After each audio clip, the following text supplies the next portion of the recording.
You're listening to the We Are Libertarians Podcast Network. Find all of our shows at wearelibertarians.com. You're listening to the We Are Libertarians Network. Learn more at wearelibertarians.com.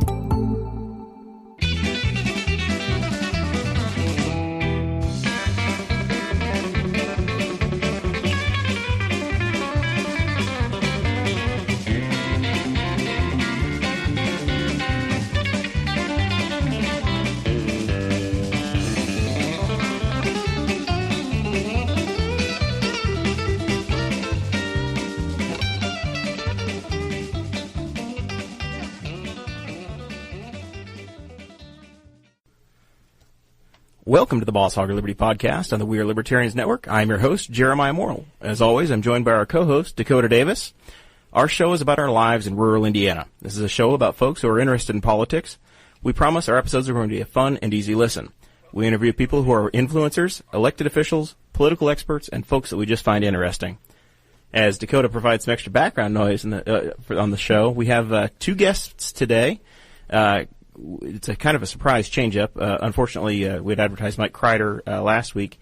They had a family emergency, so we're going to catch up with Mike again in the future. And since it's a Wednesday and Clay has to go do the church thing, as I said in chat, and got criticized for, we've got two very capable backup hosts. We have Danny Morrell making his third return appearance in the fourth chair. Welcome, Danny. I'm back again. Thanks for the invite. That's right. Yeah, and you had like 24 hours notice. The last time you came on the show, I think you had literally, you decided you were coming on the show while we were on the show.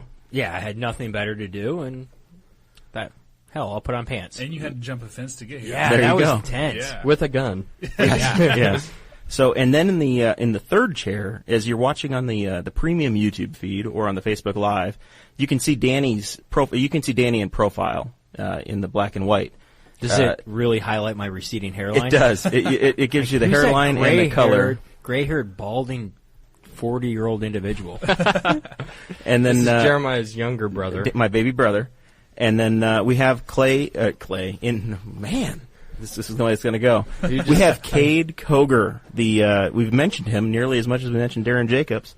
I've been on the majority of episodes. You I've have. mentioned. So welcome. Thank you. You are one of Dakota's very best friends. Yeah. Even though you met yesterday for the very first time.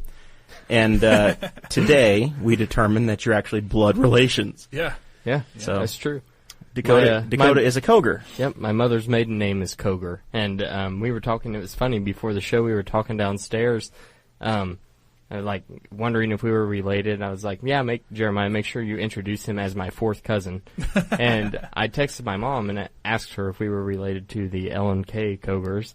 And she said, actually, Kent is my fourth cousin. Yeah. So you're fifth cousins. Yeah. Or fourth once removed, or whatever that means. whatever the math is. So, but we probably need to have Kade go ahead and do the purity test like you took, and we'll get the real answer. Yeah. Then we'll know. We'll know for sure. So this week, Dakota and I have hung out a ridiculous amount already, and it's just going to keep going. This is wedding week in the Davis household, so we're going to take a week off next week because I can't get in the house to get to the studio, and it's a holiday week anyway. But Dakota will be abandoning our 40-degree temperatures for something much, much warmer. Yes. You'll be. But, however, my sister and Audrey's younger sister will be at the house. Oh, will they? Yes. With So- my 90-pound German Shepherd, so nobody try to break in. So we can look forward to them coming up with an Easter egg episode of the Boss Hog of Liberty. Yeah, And there turn you go. everything on. Yeah, they can record something. That would be great. We will definitely release that. Yeah, I guess the iPhone as a camera up there really doesn't have a password or anything. So whoever's in here, whenever, they can just start recording from the Boss Hog of Liberty page. They could. Good luck. I don't have much. Good luck. I wish them well to try to figure it all out. I'm barely hanging on, and we've been doing this since last winter. Yeah. There was snow on the ground when we started, and we've seen snow fly again. So this is an anniversary of sorts for the show. You guys have grown fast, though. I've listened from the beginning. Yeah. It's Yeah, come a long way. It took off like surprisingly fast. Yeah. Like it started out as something that I wasn't even sure I really wanted to do, and then 3 months later, I'm investing money in building a studio in my guest bedroom. Yep. And here we are. It's impressive, though. I like it. Well, we're glad you're here, and man, we've still got lots and lots of great things in the pipeline. The guest list over the next few weeks is fantastic, and I'm really looking forward to the shows we're going to have. Some fun, and then of course more of the political guest as well. So something for everybody. In this last week, Dakota and I we alluded to it last week on the show. We were going to go hunting down in I guess southeastern Indiana, the Brookville area. Yep. And we went. We did. And what went wrong? All right, so it was your first time hunting. Very first time. And I think that it's like a rule of nature or of God that, and maybe, I don't know, it might be like one of God's laws, like it's something that, like it is dictated from the top down, like as high as you can go, that if you go hunting for the first time ever, you will not see anything. That's just how it goes. It's like, that's nature. But anyway, we start walking out into the woods, and it's, like I said, like I was telling Kate, it's 300 or 400 yards. So we're walking into the woods, and there's like a huge cedar thicket, like cedar trees everywhere, and we're making all kinds of noise. I'm leading us to the clearing that I always hunt in. There's like an old tree stand, very nice place, and we start walking back there, and we see the shape of a man on a log, right? Sitting. Yeah, very sitting still on a log. But he's in like a nylon raincoat, and he's facing away from us. So I look at Jeremiah, and I'm like, is that a dummy? You know, because he's not 40 yards away from us. And we had just talked about people that stuff dummies and leave them out for months and months at a time in the woods. Yeah, I'm like, maybe this has to just be a dummy. There's no hunter orange or anything. We can't see any kind of hunting gear, nothing. So we're standing there talking, and we keep walking closer, right? Yeah. And we get to probably 15 yards away, and we're just talking in our regular voices. We're not trying to be quiet or whisper anything. We're not trying to sneak up behind anybody, being as loud as possible. Nobody ever turns around, and I'm like, okay, so that was me stepping quietly. Yeah. I was doing the best I could. It's like a bull in a china shop. Take me to the woods and just listen to me breathe. Yeah, play paintball with them. It's great. So we get, like 20 yards away. We were right up on him. Yeah. And he never turns around. So I'm convinced at this point, I'm like, yeah, this is just a straw dummy and some old junk rain jacket. And then I see a Red Bull can. And I was like, that's weird. Dummies like to party. I guess. He wasn't flying, though. So, no wings.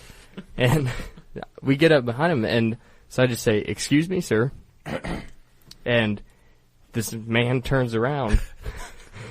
Oops. Terrifies me, because I was convinced he's a dummy. Terrifies me. And goes, are you guys hunting? No. Just walking through the woods with rifles. Here's your sign. Yeah. He probably thought we were DNR there to check on him, and he didn't have the right clothes on, so he was freaked out too. Yeah, probably. Did he have camouflage? He was all camouflage. What type of camouflage was it? Because it wasn't working. If you guys saw it. Well, he blended in decently, but our eagle eye vision, we worked it out. You guys were in tune. Our hunter instinct. I was deeply in tune with the nature. Yeah, with my primitive side. I was channeling my ancestors the way that they do in Assassin's Creed. Of course, immediately I feel shamed. Are you guys hunting? Yes, we're hunting squirrels, sir.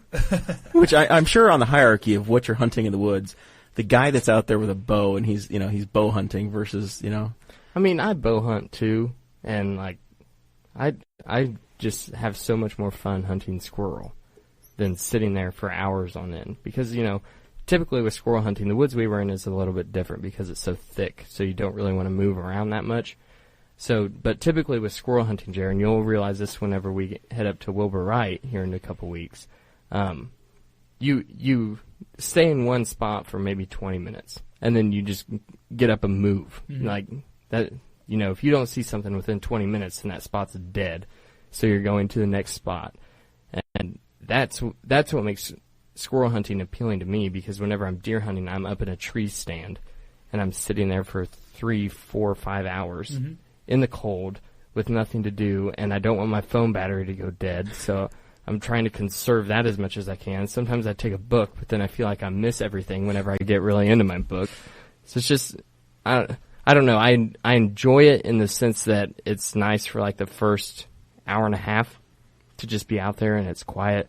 You're not thinking about nothing except for the sound. Yeah. But then after that, I start getting stir crazy.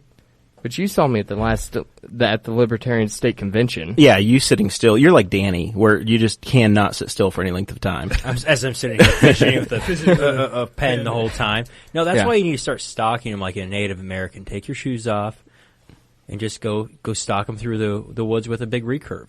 Yeah, that's what I actually had a boss that used to make his own longbows and hunt with those, and I always admired him for that. Successful?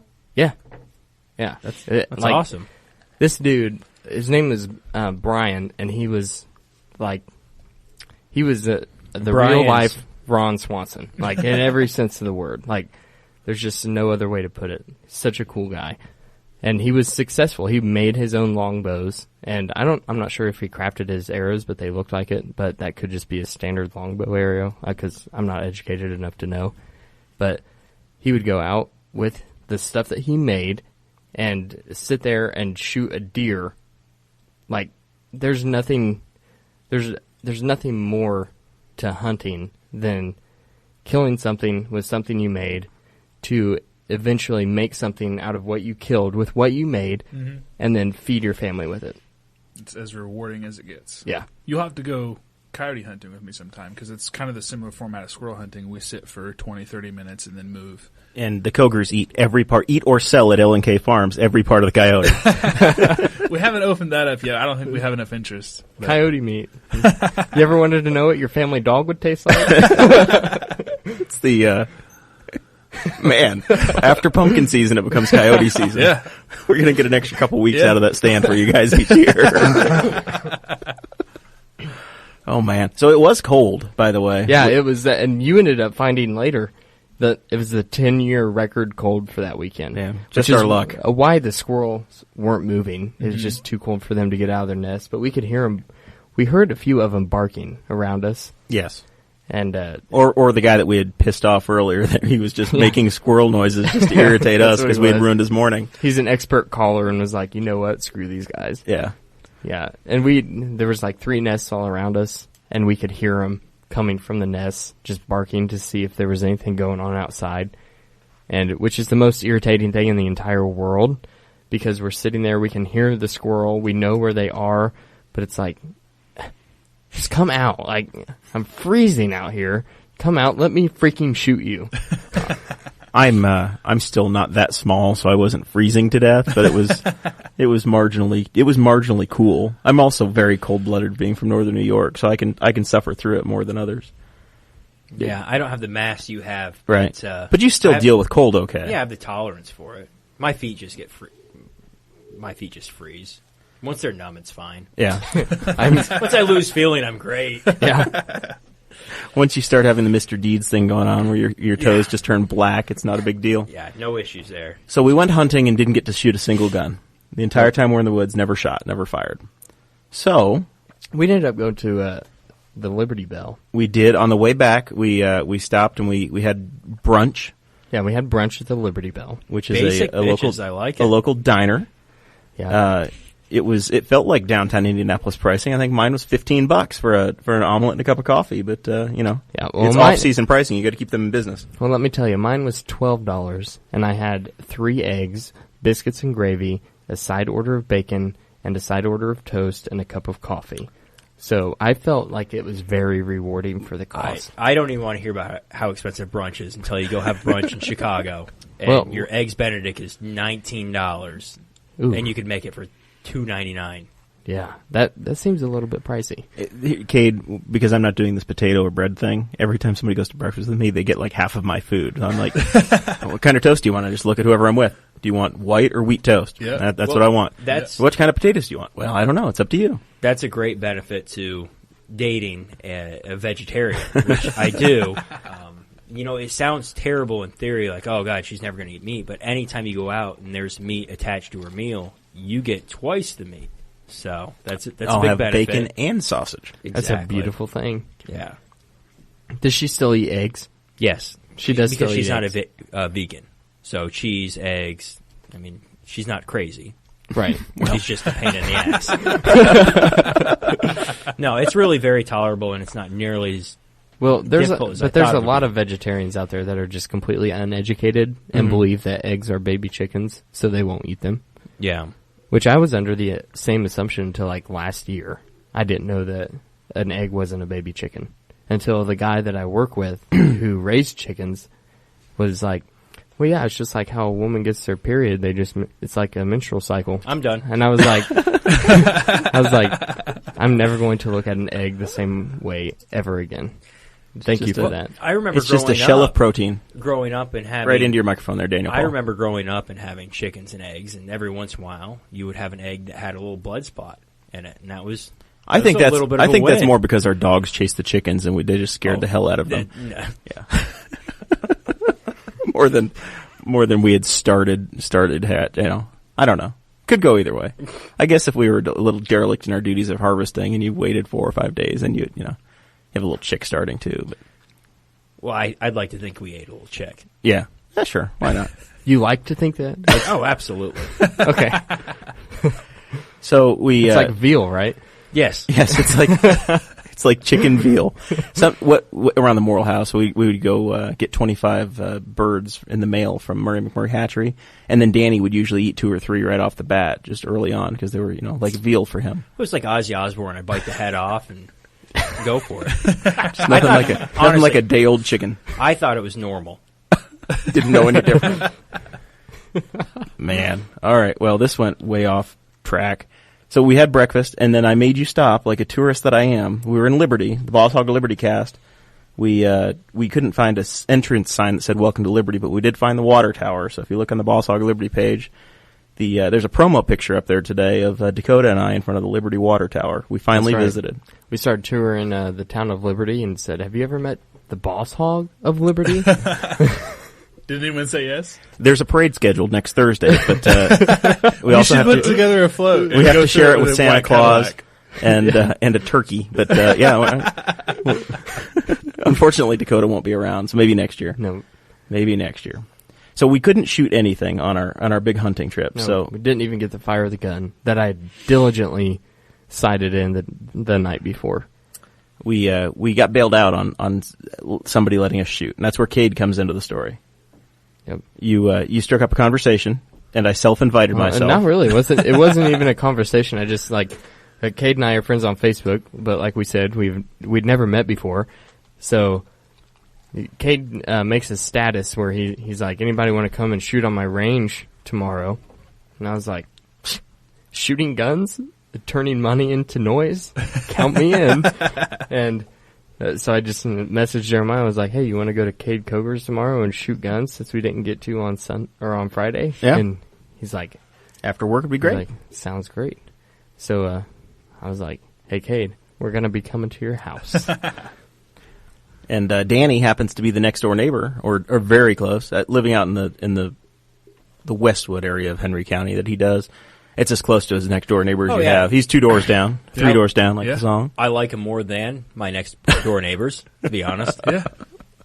So yeah, I would say it's a crime that we haven't met and been close enough to be friends right until now. Well, Yeah. because I probably met you when I was 15 years old, Through 4-H but, and stuff, yeah. but we've never hung out since. We'll honk and wave and exchange pleasantries and say, we should probably hang out with that guy. Yeah. But yeah, yesterday was the first day, so it was Yeah. great. There you go. Yeah. Well, and then Kade, so yeah, this is the way this one worked. Cade's older brother, Corey, and I were in 4-H I together. hate that guy. And then all week it's been, well, yeah, that person's related to Kade too. Literally half of this community is related to Kade one way or another. Yeah. We figured out in the last day they're all his relation. So even Dakota wants to run, has been pitching the idea of running for office, and we figured out that he'll be running against Cade's kin, so he's going to have a tough decision to make for the city council race next year. Well, I guess technically that would be mine, too. That would be your family too, yeah. Phew, Man, that's a tough decision to make. it's like Hatfields and McCoys around here. So we did stop by the Koger residence yesterday, and he's got a great range with all kinds of targets set up for pistols, and he's got the appropriate dirt mound set up, and you're set for rifles. You get about 100-yard range, or you can come much closer for pistols. And the first thing we did is Dakota has a muzzle loader that he had purchased, and he had never used it before.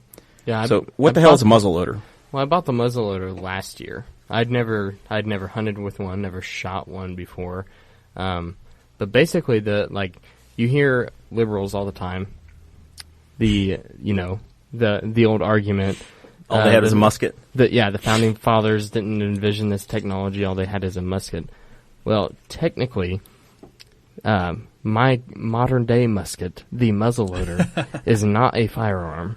So your rules do not apply to me, Mr. Big Government.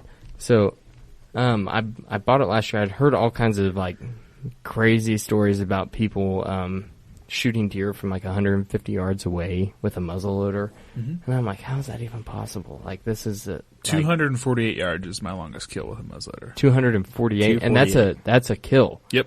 Yeah, see, that's crazy. Yep. And so I was like, you know what? I'd really like to get one of these. And the guy I work with happened to have one for sale, and he sold it to me for $75. And I was like, you know what? I'll just get this one. And if I decide that I want one, then it'll be time to upgrade. So I got that one. Never shot it all winter long. Didn't have time to go hunting last year with the new job and everything. So then Kate invited us, and I was like, this is the golden opportunity, because no indoor range is going to allow a muzzleloader because they produce a lot of smoke. It's a musket.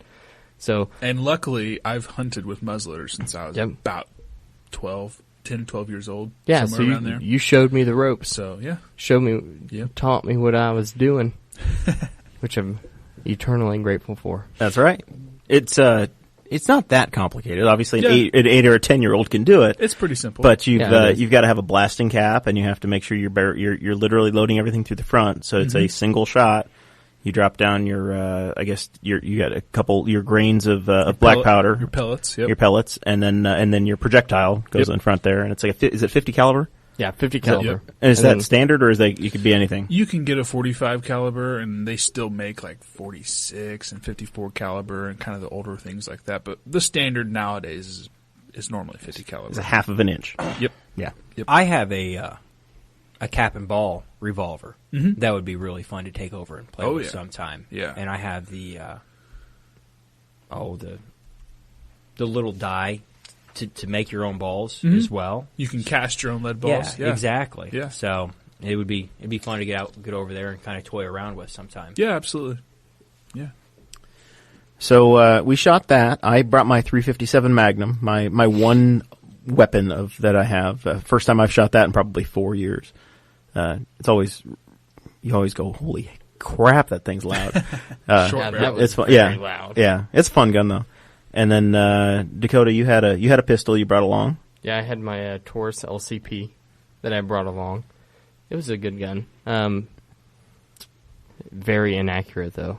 Super inaccurate. I will say that. They're made to shoot from me to you. Yeah. With your eyes closed. That's kind of the problem with those small guns. They're really hard to hold the way that you need to hold them. You better be able to stab the person if you're going to be able to shoot them. That's the range. At the distance we were shooting, I was happy. I hit the target about half to 3/4 of the time with the .357, so I feel like that's going to do the job. If I get 5 shots like that and 3 or 4 of them hit, I feel pretty good. Yeah. I'm all right. Things could change under stress, though. That's true. It could keep practicing. Yeah. So, and then Kade had a handful of different things that we shot. You carry a Ruger. Is it a 9? I carry a Glock 17. I'm sorry, Glock 17. Mm-hmm. Okay. Yep. And then there were a couple others that we fired from the rifle range. Yep. I have it's an AR-9, so it's a 9mm AR-15, and it takes Glock mags, so it goes nice with my Glock 17 because you can use the same magazines. That gun was a lot of fun. It's a pretty shoot. sweet little gun to play with. Yeah, that was awesome. Yeah. I like it a lot. I had a lot of fun with that one because it's got a short barrel. It's got an 8-inch barrel, correct? It's an SBR, so yeah. Yep. And then you had the suppressor that was on the end of it. Mm-hmm. So that's 2 strikes on that gun that had to be federally regulated, and you had to be you're on some kind of a watch list now, right? Yeah, somewhat. Yeah, it's like a 14-month wait to get both of those stamps in for that gun. I mean, to use the short barrel and then to own the suppressor itself, I had to go through a little bit of paperwork and some fees, and they basically sold my rights back to me. Yeah. So yeah. And see, that's so surprising to me. Like, I feel like the people who are writing these laws have never fired a gun like that has a suppressor on it. And so you find a lot of laws and the way that they have things set up that are it's just ridiculous. The way that they have things classified and what you have to go through to get things done. Like today I had to go pick up an upper, and legally for it to not be a rifle, it has to have at least a 16-inch barrel. And I prefer shorter as far as that goes for this type of rifle. To qualify as a rifle? Yeah. And not a handgun? Yes. Okay. So I had to have a muzzle device pinned. It was a 14.5-inch barrel, and I had to have it pinned and welded so that technically it is a 16-inch barrel since it's permanently attached. It's just small things. Yeah, like and that it's not even like it's a barrel. Like it's open, right? Yeah. Like It's just a simple It's just extension. a flash. Yeah, Essentially. it's just a flash hider, and it just has a quick detach device for a suppressor. So, and what was that on? AR-15. An AR. Mm-hmm. What does AR stand for? Armor light rifle. Okay, not assault rifle. No, just not so at we're all. clear. Yep, not at all. All right. Common misconception. We hear that a lot in the media. Yeah, because Armalite made the. They were the first folks to make that weapon. So. Yep. And then everybody can copy anything when it's that old, I guess. Mm-hmm. Same thing as your AKs or whatever. You can, you can make that. Anybody can make that weapon if they want to. Pretty much. Yep. Which is what you did with the other one, right? The AK that I have. Yeah, And that's it's custom. AK is what, Assassins? Is it along the same lines? Assassin's Creed. Automat Kalishnikova. Okay, that came in strong. Technically, I tried Is that? It's Russian. It's very. Yeah. I told him yesterday it lost the Cold War. Yeah. Well, it happens. So, but yeah, there's a company in Greenwood, Indiana. They build AKs and they have factory models, but they also offer custom service. And I was able to provide them with a specific sheet of things that I wanted on a custom build, and they built it to my spec. And they actually offer it as a model now. Oh, really? Yeah, and even the color that I used to have them Cerakote with, they are even using that on a lot of their factory stuff now. I hope you get it cut. No, I'm just a nice guy, just helping them out. Two good guys that own the company, and they're just really nice, and they even come out and use my range sometimes. There you go. So, well, very cool. I'd never shot an AK before. Now I'd shot AR-15s before, and I was under the assumption that because I looked at an AK at, I think, Rural King, but it still shot a 223 round. Mm-hmm. So I was under the assumption that that's how all of them were made. It was just the aesthetics that were different. Yep. Very wrong. There are you can get some AKs that shoot 223, the same as an AR. Just like an AR, you can get all kinds of different calibers. You can run an AK in 223. What mine was that you shot yesterday was a 7.62 by 39. Yeah, that's about by 39. About the standard. Yeah, it's like a short 308 basically. You can get a 5.45.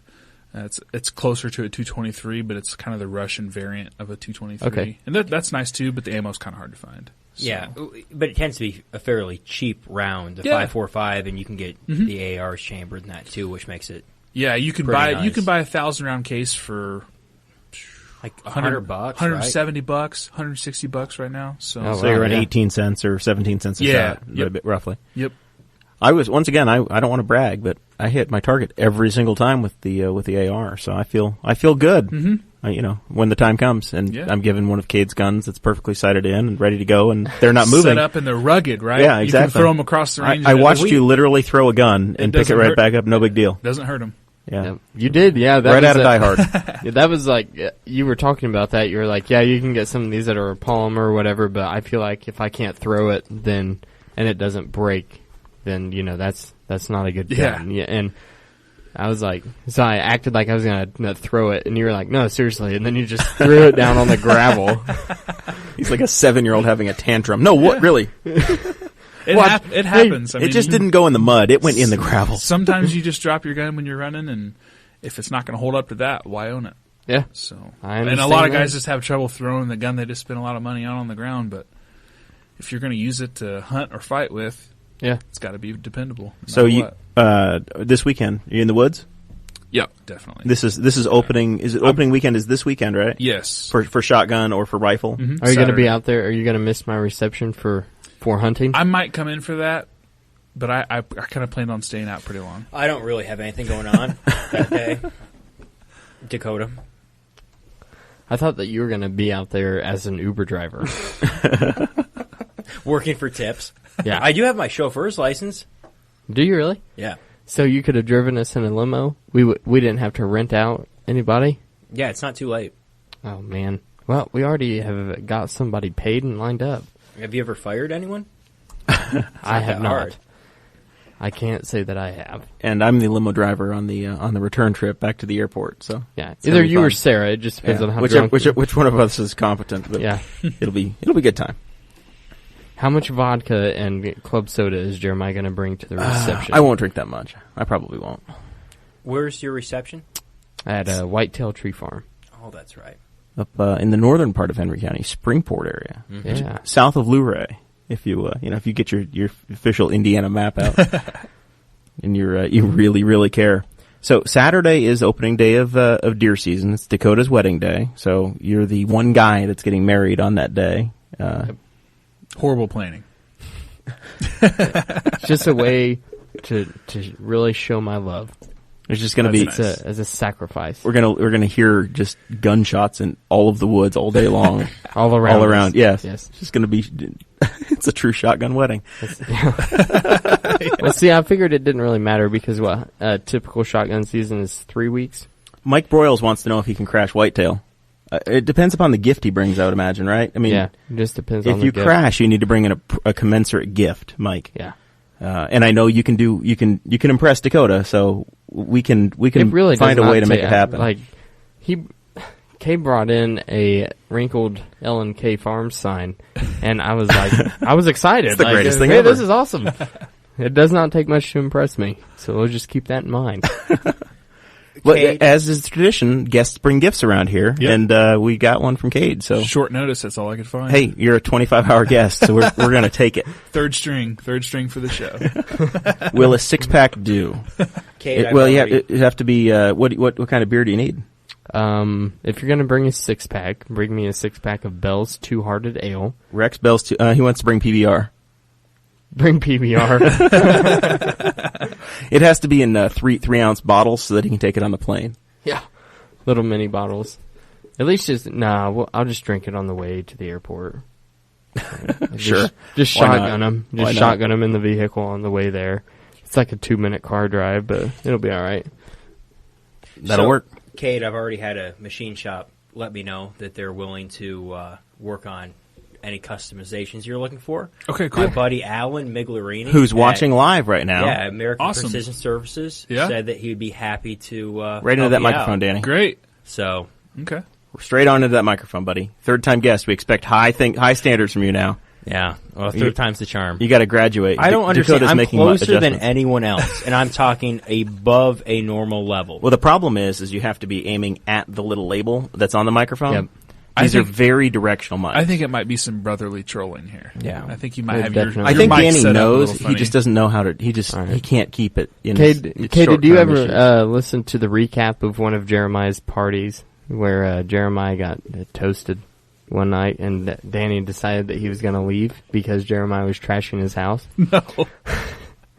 So if no one's listened to this episode, if you have, please ignore.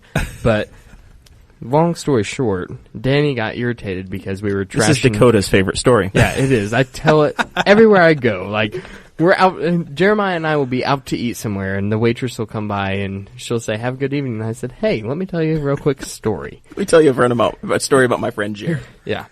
So he, pretty much, Danny is irritated because we are trashing Jeremiah's house.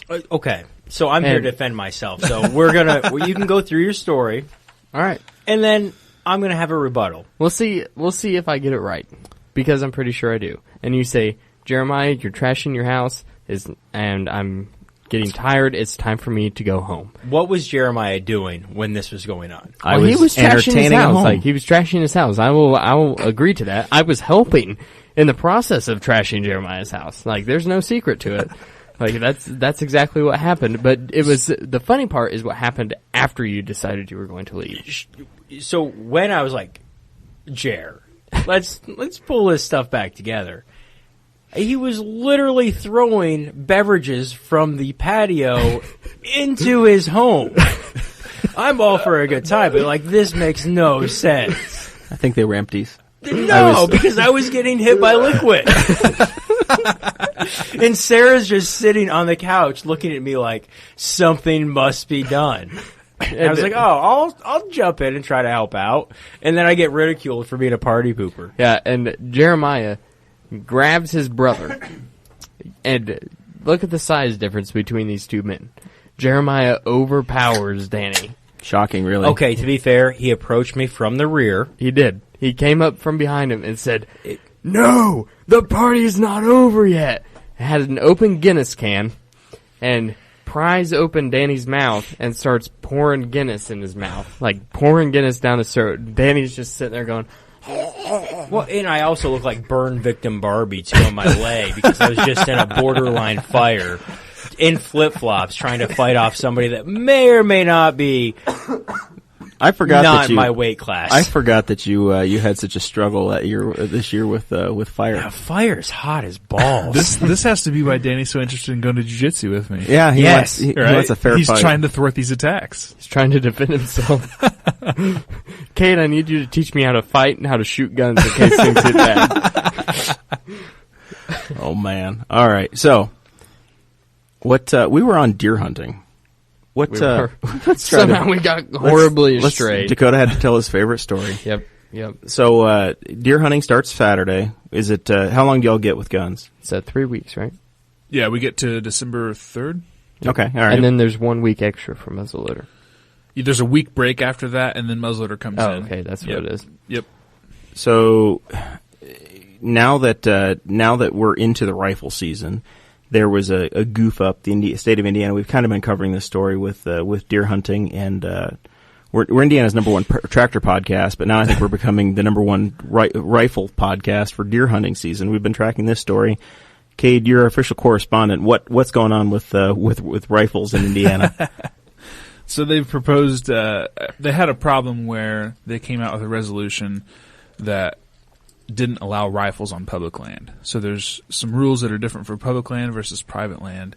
And let's see, November 3rd they came out with an emergency resolution that fixed that issue to where you can still use mostly pistol caliber rifles on public land. So I could use my 357 if I wanted to in a 357 and up, yep, you Okay. can use those.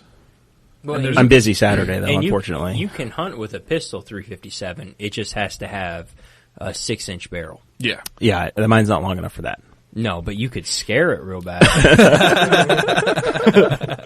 You can make sure that nobody else in the woods has a good day. Yeah. I'm the one guy with massive hearing protection out there in the woods because You know what's going to happen.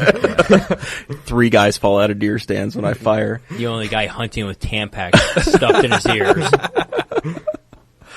Oh man! All right. So if you want to hunt for deer in Indiana, what do I have to do? I've never done it. So I bought a hunting license. So am I good to go? I paid my $20 and got a license. So now am I ready to hunt if I wanted to? If you're going to hunt on public land or land that you don't own, so Right. here's another rule change.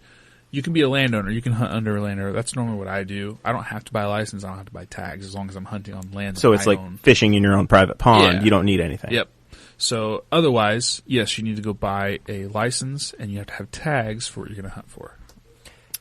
So in theory, could I tag along with you and operate under the same rules? You would have to have a license and then the tags for what you wanted to hunt for because you're not the landowner. Okay. So and then same thing for me. If you own land, even though I'm a landowner of my own, if I wanted to hunt on your property, I would have to have a license and tags and then. Well, I do have 3 acres and an apple tree. So.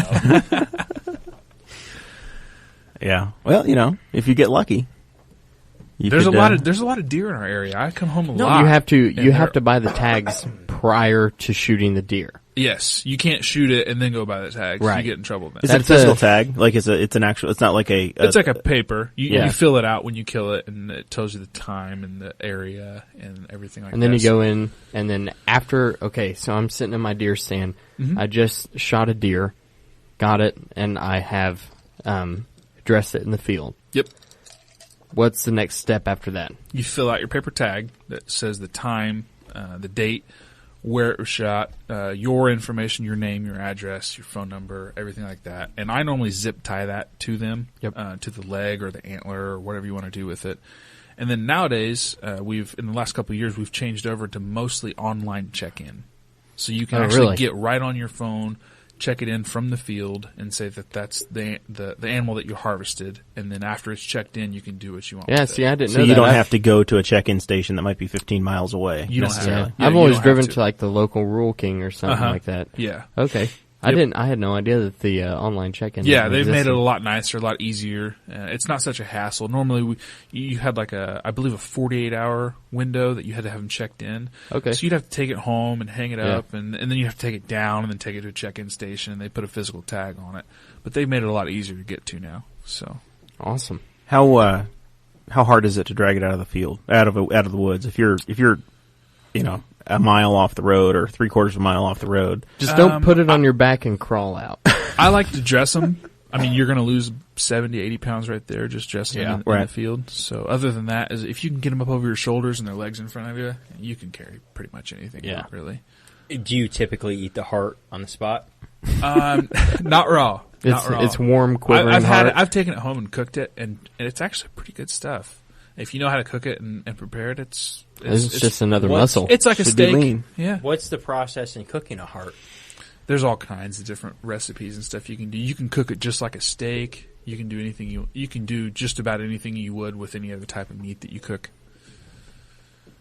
So I'm being ridiculed. I'm picking on again.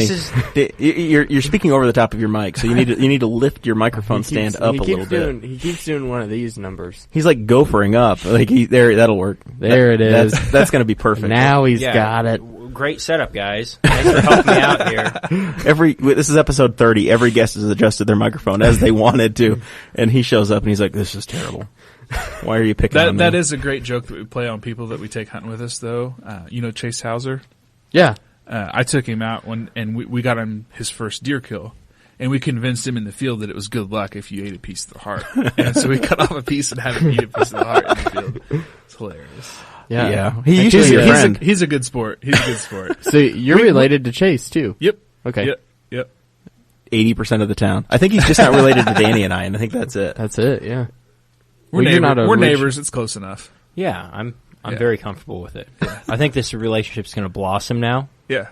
You need that, you need one of those T-shirts that I was going to make Jeremiah and I that says local celebrity on it. But I feel like you've actually earned it. Like, everybody knows you. No, that's horseshit. He's not a Mr. Henry County like Jeremiah and I. We're actually, literally celebrities. We're the Kennedys of the county. Cade, he's... That was before it was an ambassador. You guys are the Kennedys and Cade's over here like Nixon. That, right? No, we came back around You're now. back around. Yeah, we're back around to You Mr. dropped Miss the Henry politically County. correct thing, and now you're back to where it needs to be. Yeah, I'm not real PC. Well, Kelsey Myers, also your cousin, yes, made that change for us. Yeah. So she's doing a great job. Yeah, he's got as many cousins as we do, but they're all in town. Ours are, all across the country. I've got 35 first cousins or whatever the number is, but they're not here. I've got one cousin that lives in Henry County. Ugh. That's it. And she lives very close to you as well. I have the same cousin. Yeah, weird. Anyway. Oh man. All right. So back to the scheduled show.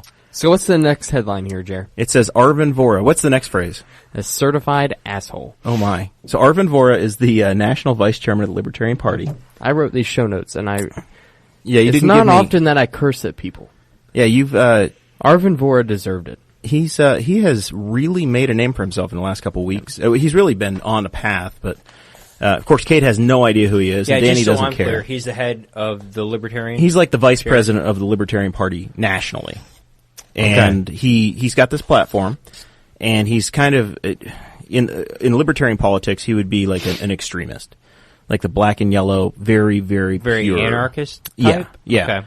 To the point where Dakota and I describe ourselves as being more pragmatic as far as libertarians go, and something that's moving in the right direction is what we are in favor of. So he's the guy that gives kind of a bad name. He is the guy that's like. He's been making all kinds of statements here lately. We shouldn't have any public schools at all. Well, in Indiana, public schools are part of the Constitution, so you're going to have it. He's very much anti-war, and he takes that to an extreme. I'm anti-war, okay, but he takes it to the extreme of we shouldn't have a military, and if you join the military, you're a fool. So it just way beyond what I would consider. And even if you hold those beliefs, being the number 2 guy in the national party, the messaging that you're coming out with when, he basically in the last, about 2 weeks ago, in the same phrase, he didn't technically compare teachers and veterans to rapists, but when you say something about defending rapists and then the next sentence you go into is talking about teachers and veterans, you end up hamstringing your candidates. So as I'm recruiting people to run for office in 2018 locally or at the state level or anybody that's going to run federally, those statements get tied to them. So it's a terrible messaging act. Alienation to the people that you're trying to represent. Yeah, because as soon as I tell, if Kade's on the fence and he's interested in libertarianism, and then this is the kind of message he gets, he's going to say, well, those guys are crazy. I can't talk to them. He's going to shut down and not want to listen, and he's just going to go listen to the Democrats or Republicans. So in Indiana, we have, I don't think I'd ever listen to the 30 or 35% of the people take a straight ticket vote anyway. So those are voters we're not going to get. So every undecided voter is very important. Somebody's going to split their ticket. Yeah, and see, back to what he said, talking about the rapist thing. Basically, what Arvin said was, it was in quotes. It's like, guys, we shouldn't count out rapists and murderers. We should still try to get their votes. This is what you guys all sound like when you talk about trying to recruit public school teachers and military members. So basically, like, he wasn't actively comparing a teacher to a rapist. I understand that. I'm able to make the logical conclusion, but what does that look like? Because, he basically did. Like, if you sit there and look at it, he said rapists and murderers, and then the very next sentence he said teachers and military members. So then this weekend was Veterans Day. Friday was the anniversary of the Marine Corps founding, and then Saturday was Veterans Day. And his Veterans Day message was, "Well, you tried." To all the recruits that joined the Army or the National Guard or the Marines or Navy or whichever branch you're into. So at that point, I was pretty well triggered. That was what he said Friday. Luckily, we had a state central committee meeting of the Libertarian Party of Indiana on Saturday. I don't often say luckily we had a meeting, but luckily we had a meeting. So I was able to draft some language that I put before the state committee for the Libertarian Party, and basically it was a rebuke of Mr. Vohra, asking him to resign, saying, this is damaging to our candidates. We have a record of actually winning races and being very relevant in Indiana. And at that point, he decided. So the state basically unanimously adopted the resolution, called for his resignation, and we moved forward. So, but then of course that triggered Mr. Vohra. Yeah, he got super triggered, and basically this is what he said. I'll just read it. I'm not going to try to summarize it. I'll read part of it anyway, the part that pertains to us. He got triggered.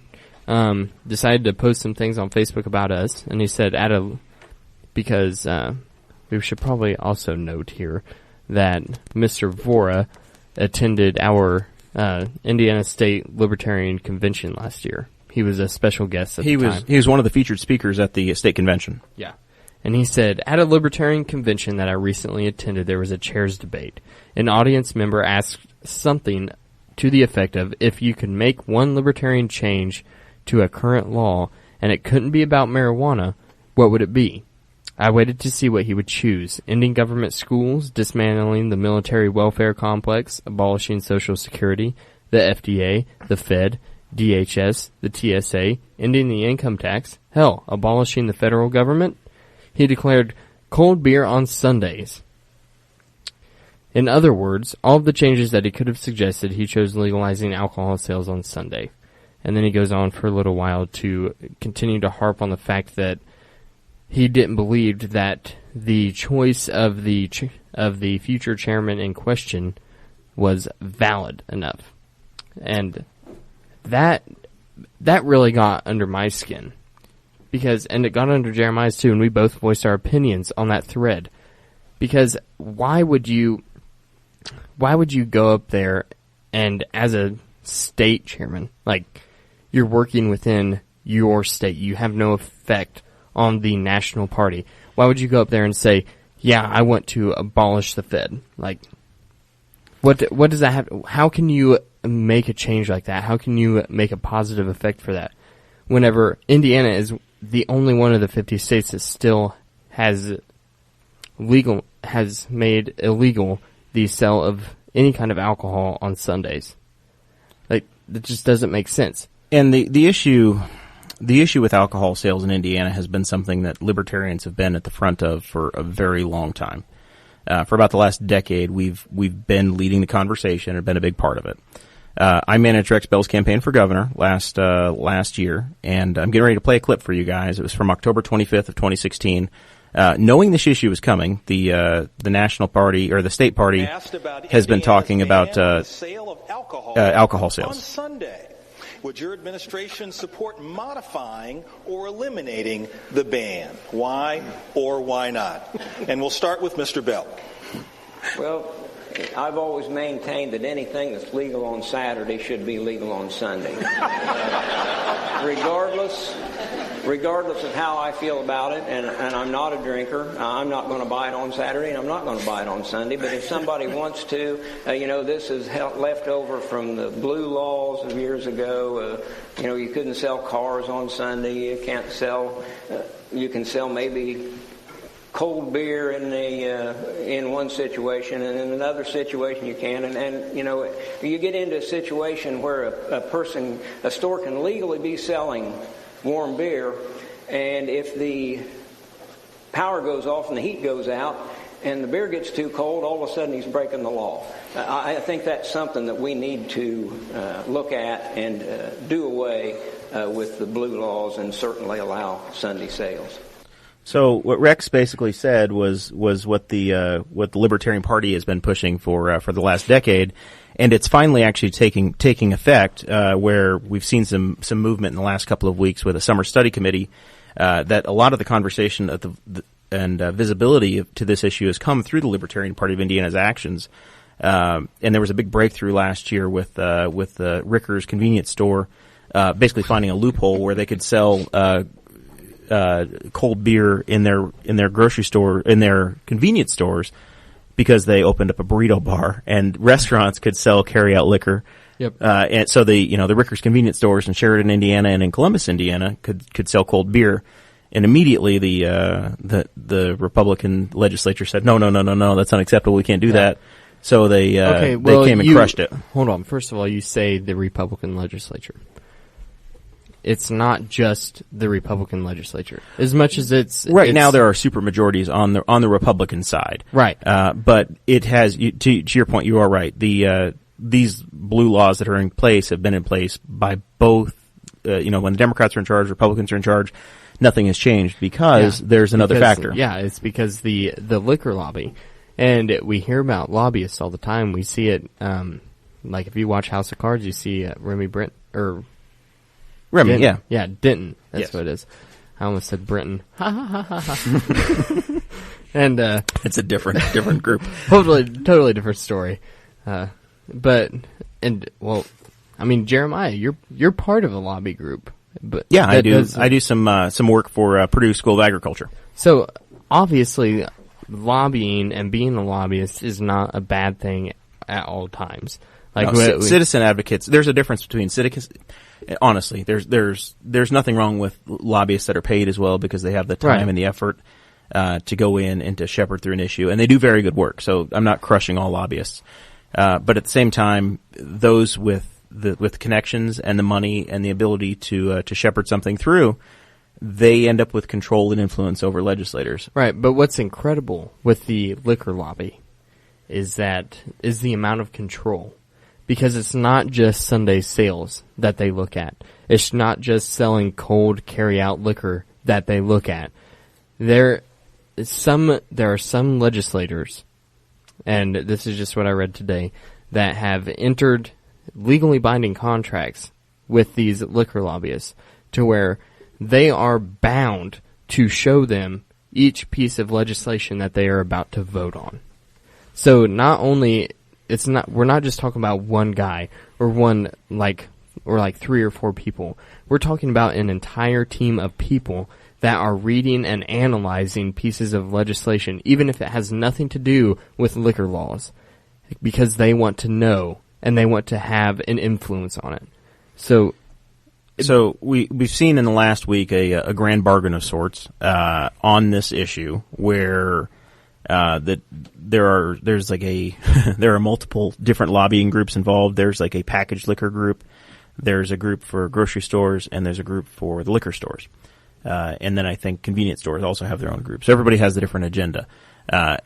What's going to happen, or what the majority of these lobbying groups have agreed on, which then the legislators are expected to adopt, because the people that were in their ear whispering, hey, we got to stop this, if they're cool, then the legislators are going to be cool. It's almost an inoculation. They're going to allow Sunday sales, but not an expansion of temperature. So, Rex's example that he used in the speech about, if the guy loses power and all of a sudden it gets cold, it becomes illegal.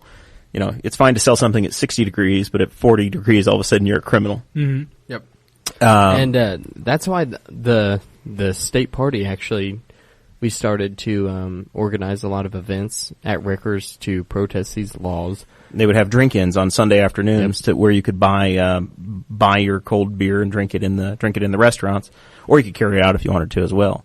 But they organized these drink-ins, and it's been a massive PR success for the Libertarian Party of Indiana, which is what we were trying to point out to Mr. Vohra, who doesn't understand that if you can win on an issue like this, that is at the top of, Kade, I don't know how much you pay attention, but this cold beer thing has been a big issue in the state of Indiana for about the last year. Sure. And the Sunday sales thing has.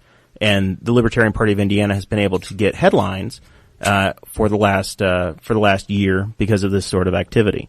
So when you have a national chairman that's, or a national vice chairman that's criticizing your efforts, once again, it cuts you off at the knees. So, So, just an interesting time and an interesting fight, and it's basically just out of spite that this has come back at them. in this conversation, how does the brewery factor into it, or as far as your mindset, where you can go buy a growler, have it filled up, and brought it home? Sure. Yeah, I think a growler fill at a brewery is something you probably will still be able to do no matter what.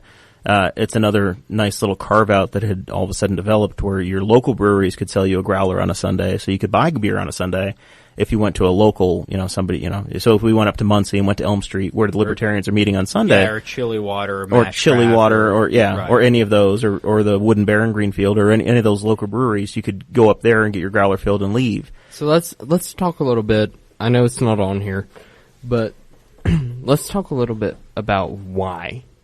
Why is this such a big deal to the liquor lobby? Why is it such a big deal that they're against Sunday sales and they're against carry out?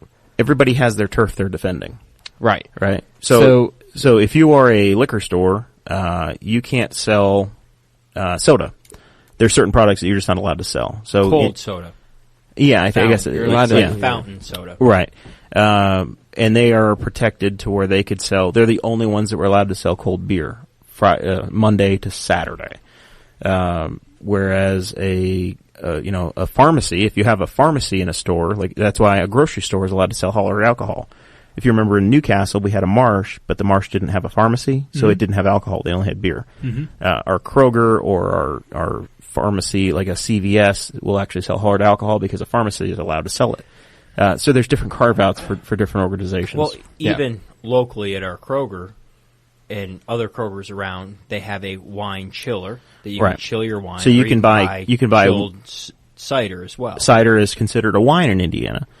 So then that is something that you can actually buy cold. Mm-hmm. Once again, it's just arbitrary, and none of it makes any sense. None of it's supposed to make any sense. It's because you're dealing with laws that were passed in the 1930s and during Prohibition or just post-Prohibition, and then everybody sets their business up around it. So then you hire lobbyists to do your bidding to try to keep your share.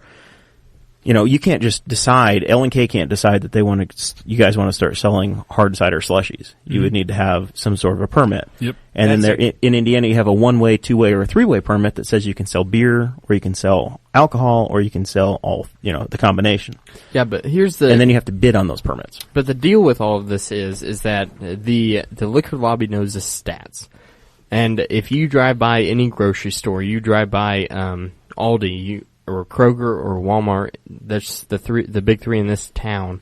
You drive by them any other day of the week, the parking lot's not that bad. You're going to find a good place to park, and you're going to get in and out fairly easily. On a Sunday, right around 12:30, 1 o'clock, whenever you try to go to Kroger, what happens? The parking lot is packed.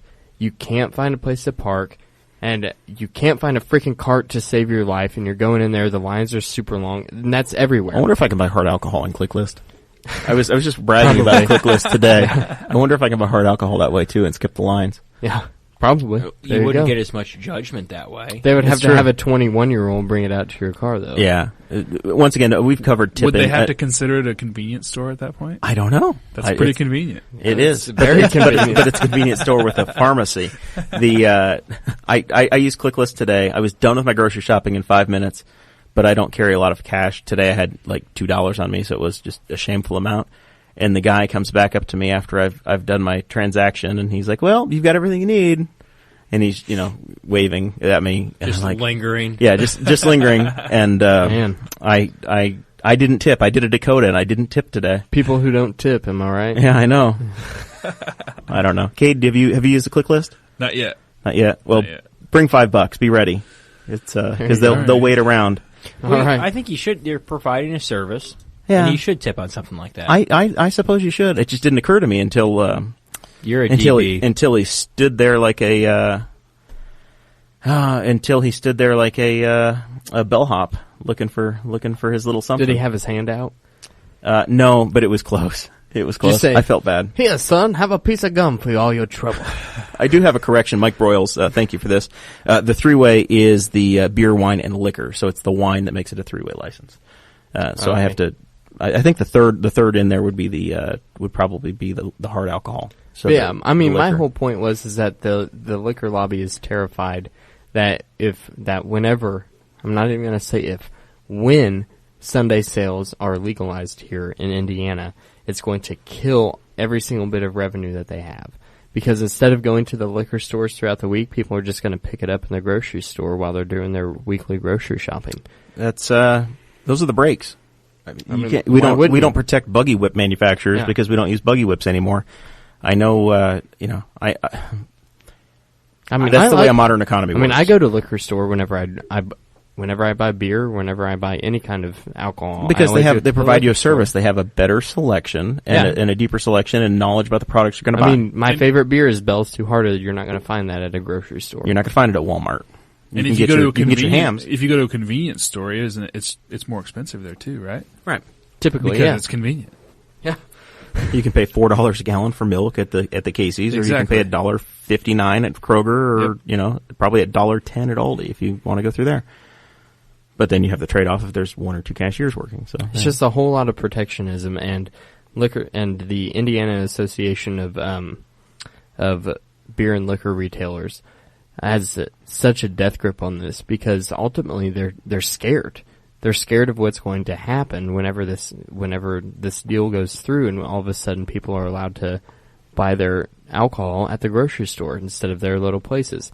And they know that a lot of the little stores, like the one just right down the road from my house, is probably going to shut down. I mean, they don't have a lot of business to begin with. And whenever I can buy my beer at Kroger, on a Sunday, whenever I do my grocery shopping, of course they're going to suffer because then I'm not going to have to take another trip there on Monday to buy it for the week. Like, that's just how it goes. And that is the free market. You have to, at that point, they're going to have to figure something out.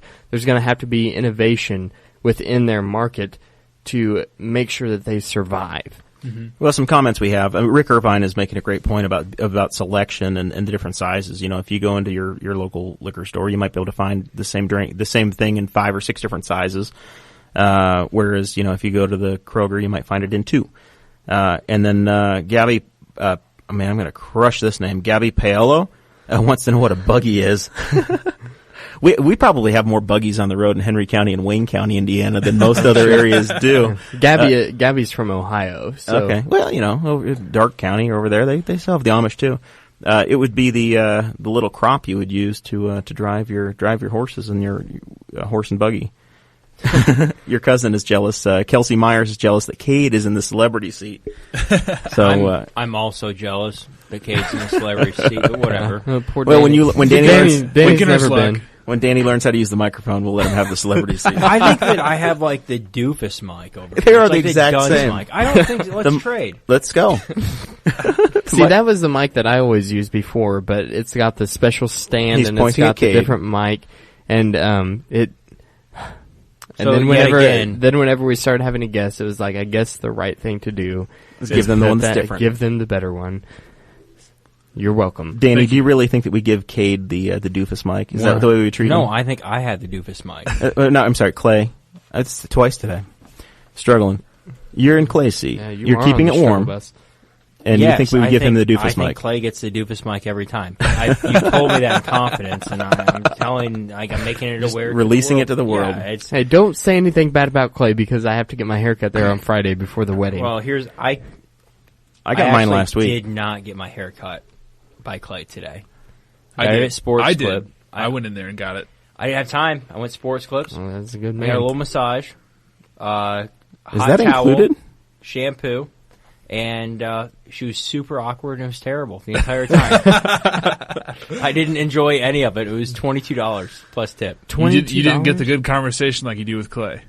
Yep. No. It's always a good I experience. just go in there and talk politics with him. Yeah. I'm serious. I've been in there like 2 hours after the haircut's done. Yeah, we had a pretty good little conversation today. I like talking to Clay. Did he? Did you tell him you're showing up on his program tonight? Yeah, he was congratulating me on my debut appearance. There you go. It's a very big deal. All right, so we've flogged this one to death. The last major point that Dakota had in our show notes that he prepares for us every week is that 61% of Hoosiers are now in support of Santa sales. I've also seen the number 70% issued on some stuff that's on the Libertarian Party of Indiana letterhead. We may be rounding up. I don't know, If if it's over 60%, this is truly an inoculation. It's them trying to hold back anything they can. So that's why this is going to get passed. And they're going to hope they're good for a while. There's another point on here that I think is very important, and it's something that I talked about whenever I was on We Are Libertarians last week. Is that libertarians, and this is the proof, are able to accomplish things through the state legislature, even though we're not elected. We're able to influence conversations, and influence policies. And I think one of the biggest helps with that has been Rex Bell.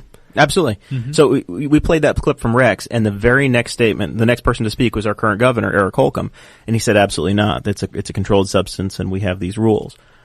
That attitude is changing, and it's taken 1 year from the date of that now this is an unmovable object that we expect to happen.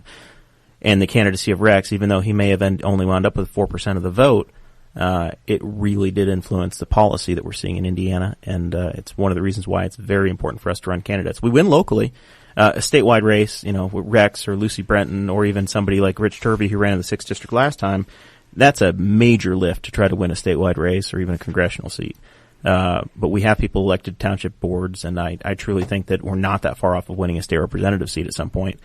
But even if we don't, we do influence at a major level.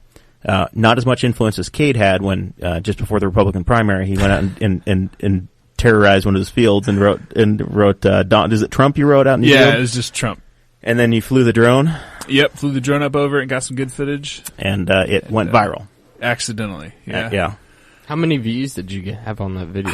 It went through so many different media outlets. I haven't gone through to just add them up, but by good estimation, it's somewhere around like 1.5 million views. That is thought it was crazy. At least over 12, so. See, I was just messing around. Like, I thought, maybe 10 of my friends would be like, oh, that's hilarious. That's funny. I was really just trolling, and then it ended up enough people sent it to news in the media outlets that it fit the narrative. Yeah, I remember that. And by 10 o'clock next morning, I had Channel 8, Channel Fox. I had everybody calling. I had no idea who you were at that point. I'm just like, I just rolled my eyes and said, look what Kade did. That's hilarious. Well, and how do you respond to that? So you have the local state media contact you and say, wow, what were you thinking? And you're just like, well, I just gave them the story that after it came out that it was going to be between Trump and Hillary, I had to give my support to somebody. And at the time, I just wasn't educated on the libertarian side, and And so I just kind of put it out there as a joke, and of course they got the story wrong as far as my information goes. They even screwed up my name and everything else. So Did they call you Corey Koger? no, they said I worked for L&K Produce, which is kind of a half truth, but they got everything kind of screwed up. But am L&K Produce. the worst part was probably all the death threats that I got for it. That was always, You got death threats for it? Oh yeah. Are you serious? Yeah, Did you get called a racist? Oh yeah. Yep. Oh, Nice. I'm a white guy, so I'm immediately Nice. racist. And you're So- bald, so... And the thing was that was actually pretty cool about it is I actually took the time. I took the time out to go and talk to those people and say, "Hey, look, this isn't what it is. This isn't what you're saying it is." And the very vast majority of those people came back and was like, "Hey, thanks for replying. That's actually pretty cool that you went out of your, spent time to do that, and explain everything to me." Well, and it is harvest time, Sorry, and I'm in the sorry, tractor. I wished your death. They were actually pretty cool about it. I mean, Hey, no- I don't think they were expecting a response. I Hey, feel like what that's I the way said most about putting the people bullet in are. your head? Yeah. That, never mind that. I'm probably the last guy to threaten that for. So. Danny's just giving me daggers. He talks past the microphone, and then it's my fault. I No, love it's him. Oh man! All right, so we have one more local issue that Dakota stuck on here. He messaged us this morning. He says, "Is there anything in the newspaper today?" yeah, I said, okay, "Yeah." by the way, the commissioners are being sued again. By the way, Courier Times, you accidentally threw a copy of Friday's paper on my door, and that was very irritating. You got tomorrow's paper today. Congratulations! Yeah, and like today of all days is like the most important day that I need to get the paper. When I'm preparing for the show, I need to know what's going on locally, and then I open it and I'm like, this is talking about large trash again. How many times do I have to read Kevin Green's story about large trash? Yeah, and so I looked at the date and it's like Friday, November 10th, and I was like, are you freaking kidding me? So I had to put in the group chat, I'm like, hey, what's going on locally? I am dead to the world, apparently. And you told me, you said the commissioners are being sued again. And I thought it was something over like the wind farm debate or something of that matter. And you started sending me the article, and I'm like, oh my gosh, like this actually happened. And apparently the sheriff's department arrested the wrong person. It's an honest mistake. Yeah, this lady was arrested by the Henry County Sheriff's Department. She's a resident of Muncie, Indiana. And she tried telling the officers, no, like, I'm totally innocent. Like, I should not, there's no reason I should have a warrant out for my arrest for dealing drugs. I am a mail carrier. I am just a tax-paying mail carrier in your town. It wasn't me, to quote the great philosopher Shaggy. It wasn't Yes, wasn't me. You didn't catch me on camera. But she tried fighting it. They did arrest her. She was put in jail. And then they discovered that the real person who was wanted on drug charges was actually arrested back in 2015 and is still in prison. Got him twice.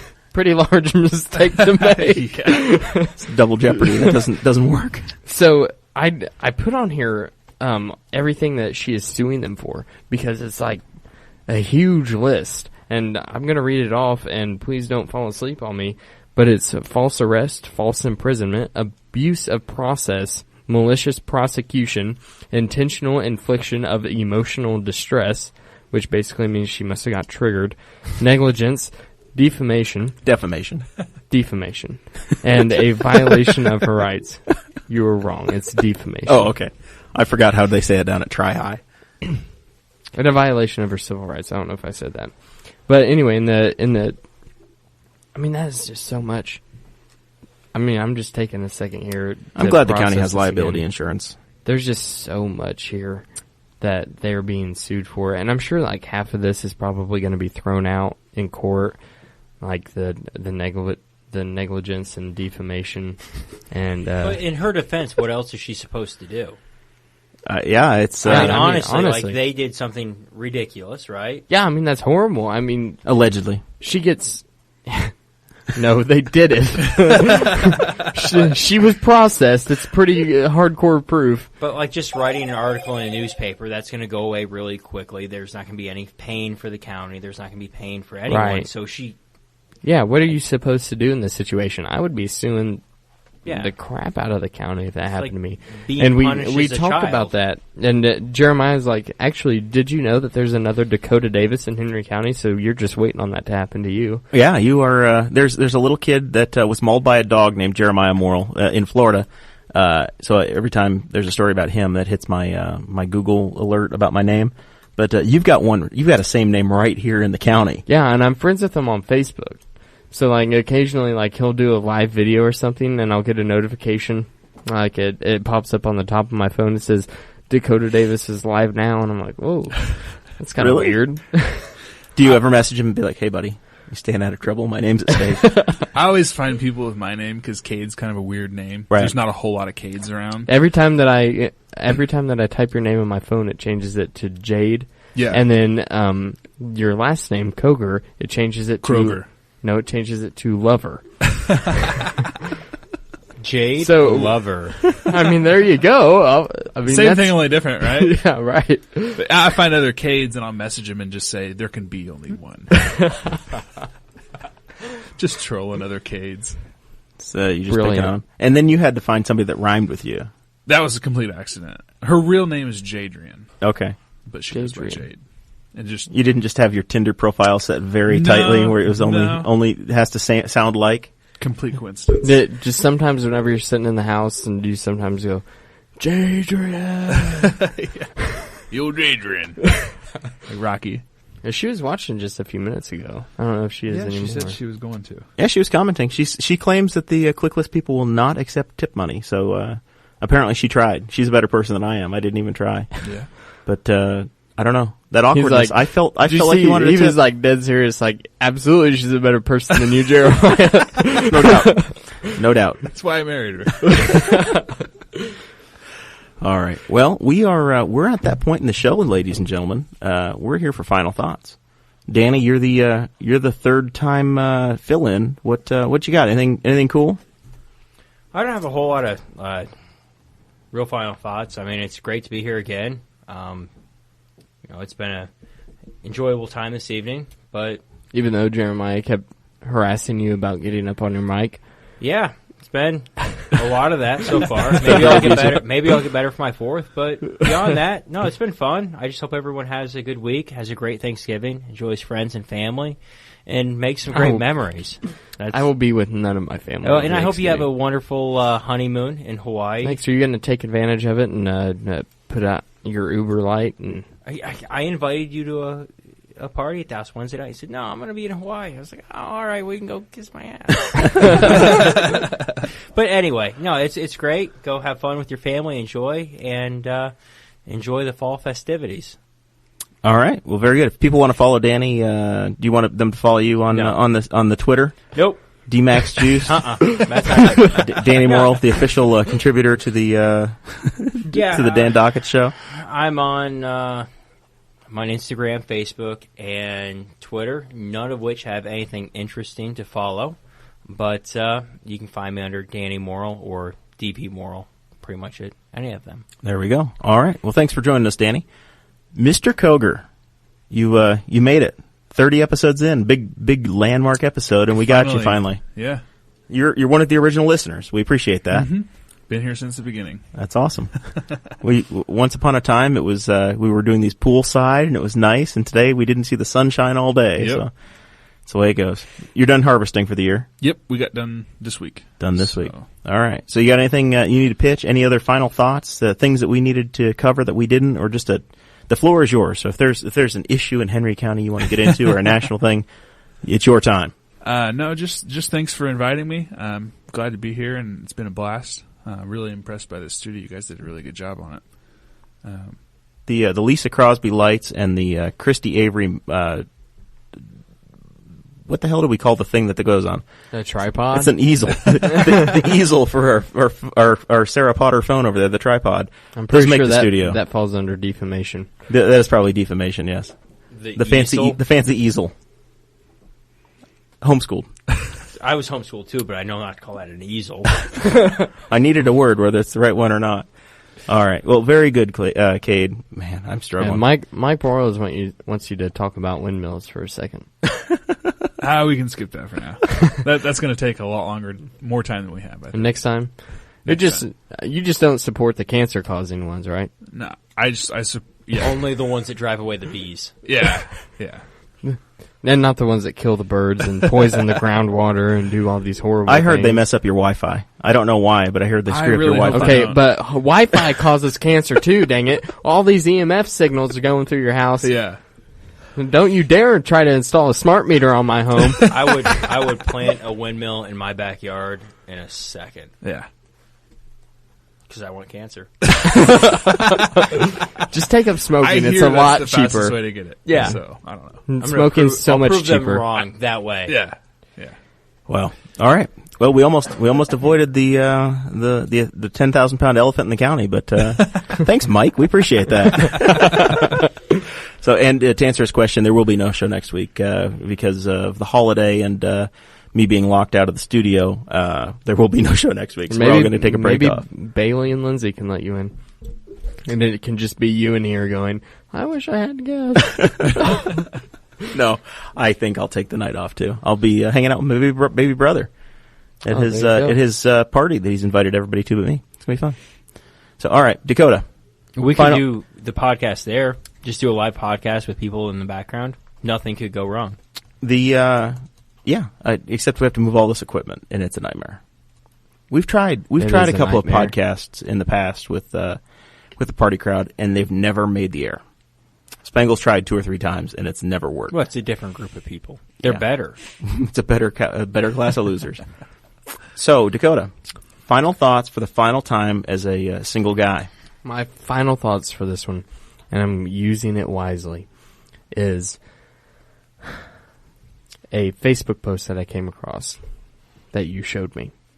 You're welcome. Which was a local member of the Indiana Libertarian Party who made a post on Facebook commenting about her electric company, being very angry with them because they were going to install a smart meter on her home, talking about EMF signals, and she said that she educated the technician that came to her home and tried to install it on EMF signals. Or, I guess it's not a signal because it's an EMF is an electromagnetic frequency, so it's not an electromagnetic frequency signal. That doesn't make any sense. But educated him on EMFs, and she said he was very shocked and called his supervisor. And they will not be installing one at my home because my family's health is so much more important than that. It was just basically the cancer that she was worried about. Who owns the meter? You do not, as in the state of Indiana, you do not own your meter or your meter base. You own everything on the other side of that. Right. So what is in your home? Right. You own. So the vendor can put on whatever they want to. Once they decide that they're not supporting that anymore, if you want to have electricity, they install whatever they want to, would be my understanding. Correct. Because I'm here to tell you right now, a smart meter is a digital meter. It allows people in whatever central office it is for your electric company to view your energy usage. They aren't going to slow it down without your permission.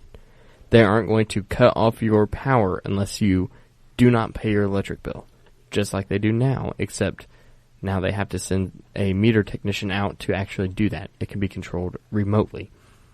They can read it. It's much more accurate than a dial meter. Your bill might go up. That is a very real possibility because now they're actually getting accurate measurements. Your bill might go down because now they're actually getting accurate measurements. You don't know. Your smart meter is not going to cause a spontaneous fire because of combustion on the side of your house. Because I can't think there's much more in electronics to that than there is in your DVD player. In your standard alarm clock. Yeah. That's it. Because basically the wiring inside of your old dial meter is more complex than your smart meter, okay? So you have a few extra things that are going to be in your smart meter, but that's all for the digital screen and for the system that sends it back, all right? And that's everywhere. That's not just like every single little place that you drive by. there are pieces of equipment on poles that have the same technology in it. So it's not like it's some obscure thing that is all of a sudden popping up. They've had it for decades. It's not new. It's causing fire or spontaneously exploding. And it's not giving people that live around the poles cancer. You are worried about EMF, all right? And I get it. You're not educated on this subject enough. You read something on like what Rick Irvin just posted of naturalnews.com. That's not a credible source. That is written by some stay-at-home mother that also read something from another incredible source. Like you cannot. We just lost the stay-at-home mother crowd. EMF is an electromagnetic field, not a frequency, according to Gerald Paul Gabriel, one of my 35 first cousins. But an American hero, by the way, Coast Guard. An EMF is typically a low frequency. It's an EIF or ELF, an electromagnetic low frequency. It's basically everything that a power transformer will emit around it. So this is what you're terrified of. So if you're so terrified of that, then explain to me the thousands of people who work inside substations every day, the thousands of people that have already retired from working in substations and passed away of different natural causes, live to be 90-some years old, and they're exposed to it. These workers are exposed to it at such higher magnitudes every day. You don't have to sit there in your freaking house with a aluminum foil blanket over your head because you're terrified of getting brain cancer from the meter outside of your house. That doesn't make any sense. And pseudo-intellectualism, just like I pointed out in our group chat, is the biggest thing that makes me so angry because I can't stand it. If you don't put the effort into something to actually have an educated opinion, then your opinion does not matter to me. And it shouldn't matter to anybody else in the entire world because you obviously don't care enough about the subject that you're researching to research it more and trust the people that do this professionally and actually have a degree in this subject. Chuck McGill had it right. He took it seriously, and he had a space blanket, and you had to leave your cell phone in his in the mailbox if you were going to come visit him. So that's my final thoughts. If you're that's serious actually about very it. similar to modern agriculture when you think about GMOs and chemicals and the way people get all upset about it. It's very much the same thing. It's very much the same. They're recreationally upset about things they don't understand. No, and they don't understand that. I mean, you just look at bananas. Have you ever seen a banana before we started genetically modifying them back in like the 1930s? Yeah. They were huge. Yep. And you had to pick out large, like vanilla bean looking seeds that grew inside of them to actually eat them. Like, people just don't understand these types of things. They don't educate themselves enough. And it's not the person's fault because they read something like a clickbait article and they're all of a sudden become alarmed, and you can't blame someone like that for reading it and then becoming concerned for their family and wanting to do something. Generally, people fear the unknown. Yeah, you can't blame someone for that. But at the same time, in your pocket, you have every single bit of information in the entire world available to you. So there's no excuse for ignorance in the 21st century. All right. Well, Dakota, we appreciate your thoughtful counter-argument to to the meter debate, and man, I'm excited for this weekend. I am too. I'm really excited. We're gonna do a dry run on Friday night, and you know, like the weirdest thing is that I figured by this time I would be like super nervous. Yeah, I really expect you to be nervous by now. No, I'm not nervous at all. Like it doesn't make. I'm not scared of anything. Audrey's terrified. She should be. She's marrying me. She's terrified that something's going to go wrong with the timeline. I got the most incredible, detailed 5-page PDF file of what's happening for every. It's like a storyline for every single person in the wedding that's involved. The caterer has script. From top to bottom, everybody has the defined role as to what they're supposed to do. There will be no doubts. If there's anything you can say about Audrey, is that she's the most organized individual that I know. Like, it's incredible. It amazes me sometimes, like, still, and I've been with her for 5 years, and I'm still like, whoa. Like, whenever I got that PDF, and I sent it to all of my groomsmen, and they're all like, yeah, we already got it from Audrey. Yeah, we got it 4 hours ago. Old news, Dakota. Like, oh, okay. Well, you did all right. I'm excited to be there, and I'm looking forward to all of our viewers listening now, coming to Crash It on Saturday night, and see what kind of a boss hog turnout there is at your. I feel like you had something wedding. planned, and No. you're just not telling me about it. It's pretty because epic. that's like the third time that you've said that. We went through something like this on the bachelor party too, where you just you know me well enough that now you're just paranoid that I do have something planned, so I don't have to plan anything. I can just get him before, and he just thinks I do. Now I only have to screw with him like 40% of the time, and he thinks I'm going to do it every time. That's exactly right. Jeremiah is a terrifying friend to have. But on the other hand, sometimes he'll bless you with 8 new glasses and a cake poster and a We Are Libertarians poster. Yeah, that's right. I'm really disappointed you can't see the cake poster because of light. Yeah, I'm going to have to do some adjusting. Do some adjustments. All right. Anyway, that's the end of the show for today. You can listen to the Boss Hog of Liberty podcast on TuneIn Radio, on iTunes, on Stitcher, on Indiana Talks on the weekends. We're on Saturday and Sundays on Indiana Talks at noon. You can look for a special little episode that I did with Tim McGuire and Chris Spangle on We Are Libertarians that will be on this feed as an Easter egg. Just a probably 10 or 15-minute interview talking about the Arvin Vohra deal. And may or may not be in the We Are Libertarians feed as well. So appreciate everybody listening. Like the show, subscribe to the show. It's harder and harder to get Facebook to actually put us in your feed. So the best thing for you guys to do is to share us, share and like, and tell your friends about the show. We actually tried to do a paid post on the not on the video, but on just the regular link to the show. And it wouldn't work this week. Facebook embargoed us for whatever reasons. They wouldn't take my money. It wasn't good enough for them. So the way we grow is through your help. So anyway, we'll see y'all in 2 weeks. No show next week. We'll be back on the 29th. Thank you for listening to the We Are Libertarians Network. Get our other shows at WeareLibertarians.com.